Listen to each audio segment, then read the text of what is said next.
पहला रावण दहन मेले का आयोजन किया गया। यहां रावण एक बार नहीं मरता, यहां बार बार रावण मरता है। जब लगभग रेनवाल क्षेत्र सहित आसपास के गांव में 6 महीने तक रावण दहन के आयोजन होते हैं। आपको बता दें कि पौराणिक मान्यताओं के अनुसार सालों से चली आ रही परंपरा का निर्वहन करते हुए रावण दहन कार्यक्रम होली के बाद तक चलता रहता है। आज किशनगढ़ रेनवाल शहर में दशहरा मेला सेवा समिति के तत्वावधान में रामलीला के रावण दहन का कार्यक्रम किया गया। इस आयोजन में बुराई के प्रतीक 52 फीट ऊंचे रावण के पुतले का दहन किया गया।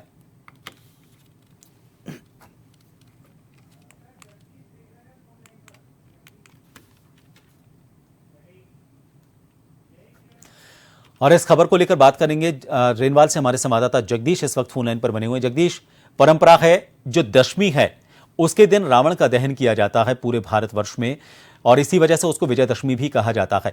क्या वजह है कि कई दिनों तक एक तो ये कार्यक्रम चलता है रावण दहन का, और समय से पहले रावण दहन के जो कार्यक्रम है वो शुरू हो जाते हैं?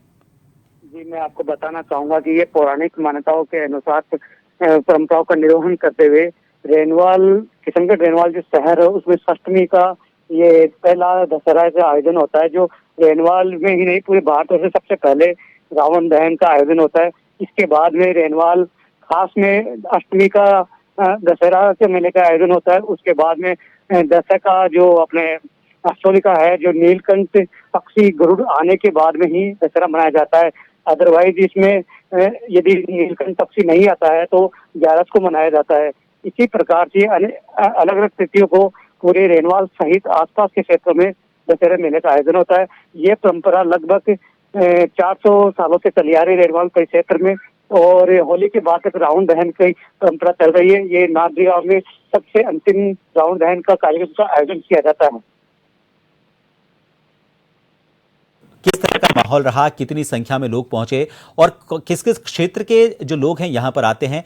बाकी जो दशहरे मेले हैं उनसे किस तरह से अलग ये मेला हो जाता है? क्योंकि मैं देख रहा हूं यहां पर जिस तरह के आयोजन हुए हैं, जिस तरह के कार्यक्रम हुए हैं, उसमें जिस तरह का अटायर उन्होंने पहन रखा है, अलग अलग जो भूमिकाओं में वहां पर पात्र हैं, उन पर किसी अलग तरह की छाप नजर आती है। आपको बिल्कुल बताना चाहूंगा, ये रेनवाल का जो दशहरा है वो अलग ही अनोखा है दशहरा है, जो इसमें दक्षिण भारत की शैली का मुखौटा नृत्य बहुत ही आकर्षण का केंद्र होता है।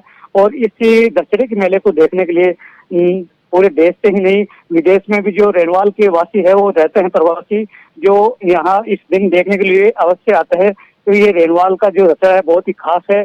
और इसी दौरान रेनवाल का जो दशहरा है उसके मेले के आयोजन के पहले रामलीला का आयोजन होता है 6 दिन तक लगातार, और उसमें सारे राम, लक्ष्मण और हनुमान और रावण, मेघनाथ के अलग अलग किरदार निभाए जाते हैं, और उनका जीवंत झांकियां सजाकर फिर इस दिन शाम को रावण दहन किया जाता है। एक अनोखी परंपरा है, जो हरसोली के पास हरसोली गांव है, वहाँ रावण दहन नहीं होता है, वहाँ रावण वध किया जाता है। ये एक अनोखी परंपरा है। इसके बाद में जो रेनवाल के पास निकटवर्ती ग्राम है नांदरी जियो, होली के बाद में रावण दहन होता है, उसमें गोली मारकर रावण का वध किया जाता है। ये खास एक भूमिका है, अलग ही अनोखी परंपरा है, जिसको कई सालों से यहाँ के लोग निभाते चले आए हैं। जगदीश, तमाम जानकारी के लिए तो आपको बता दें कि रावण दहन की एक अलग परंपरा यहां पर होती है, रामलीला, और उसके साथ ही जहां जो झांकियां होती हैं, रावण दहन का जो तरीका होता है, एक जगह पर तो जैसा उन्होंने बताया कि गोली चलाकर भी रावण का वध किया जाता है। तो काफी अनोखा रेनवाल का ये रावण दहन का कार्यक्रम होता है, समय से पहले होता है, और अलग अलग तरीके से यहां पर कई तरह के आयोजन लंबे समय तक चलते हैं।